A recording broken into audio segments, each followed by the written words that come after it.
Welcome back to the final deep dive. Today, March 28th this year, we address the gender hurdle. In February 2026, the Technical Working Group on GBV demands that the President declares the female equal a national crisis. Sheila, give us the heavy reality. Why is this being called a crisis now, 17 months before the election?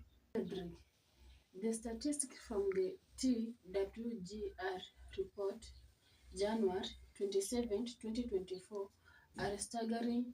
Death by femicide in Kenya increasing 10 times between 2022 and 2024. As we see here in March 2026, 34% of Kenyan women have experienced physical violence, but look at the leadership side. Out of 47 governors, only 7 are women.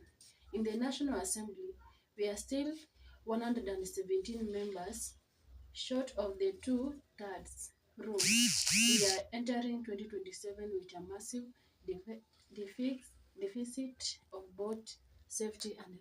I hear those members, but let's be realistic. Politics in Kenya is a contact sport. It's a violent for men too. Why are we framing this as gender hurdle rather than just a general political violence hurdle?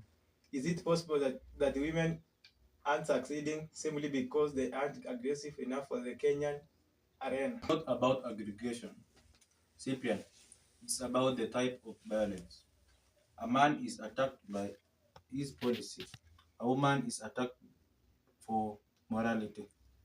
Just this month, on March 6th, the UNFPA highlighted digital femicide. We are seeing coordinated both attack against female aspirants. Their families targeted, their photo are buffeted using AI, and their characters are assassinated before they even hold a microphone.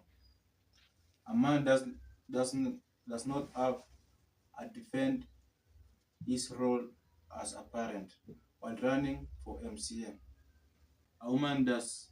That is the hurdle.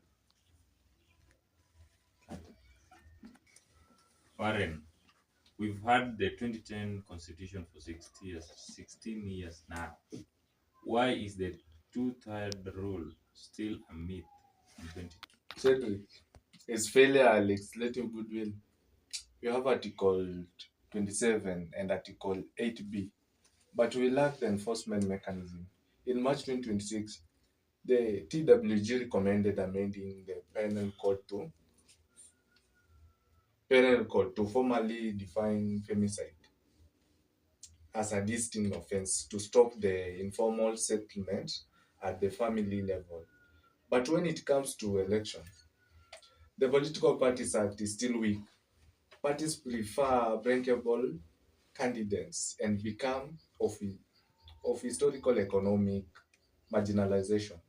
Men usually have a deeper pockets. Now, we are advocating for a law that denies certification to any party that does not meet a third nomination threshold in the strongholds. Without that, the constitution is just a paper. Let's look at the zoning problem. In the Ruto Gachagua ODM alignments we discussed earlier, women are often sacrificial lambs. When big parties merge, female candidates are told to step down or to make room for the big men. The strategist view is that we still have campaign finance reform that specially subsidizes female candidates. The gender hurdle will remain an economic hurdle. Even in our universities like Rongo or Machinga Muliro, look at the student leadership. When a young woman runs for a chairperson, the first thing people discuss is her social life. We are training the next generation to exist. If we can't fix the gender hurdle in the student politics? How can we fix it for the 2027 general election? The Development Partners Gender Group met on March 5th to coordinate actions. What is the safe election roadmap for 2027? The roadmap includes integrated surveys, support pathways, and adequately resourced shelters in every county. They are demanding of a national GBV and a femicide response. Fund they want the 2027 budget to include a mandatory line for election related GBV prevention.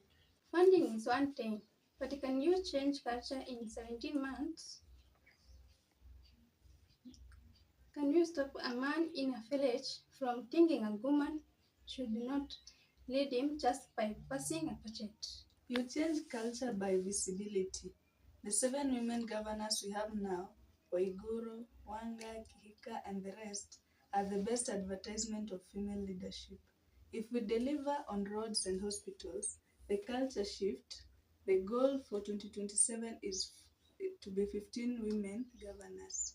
That is the tipping point. As we conclude this three-part series, we have seen that youth are ready, the leaders are fighting, and the women are demanding safety.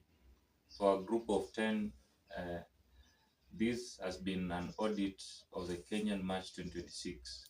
We've spoken thousands of words because the silence is what allows this crisis to grow. It was a very successful session. Thank you very much. Come again.